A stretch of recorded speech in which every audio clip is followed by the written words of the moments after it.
dayga ang Ginoo,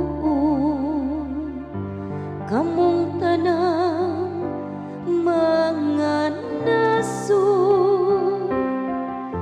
himaya siya,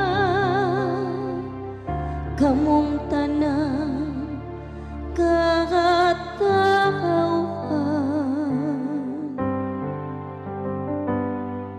Panglakaw kamo sa tibuok kalibutan, ug isa kang yaw arang maayong balita.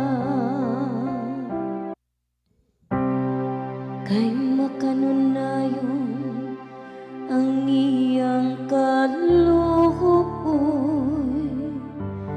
alang ka nato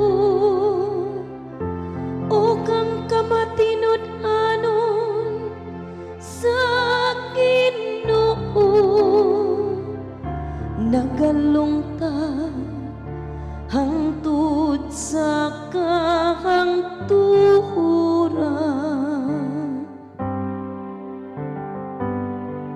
panglakaw kamo sa tibuok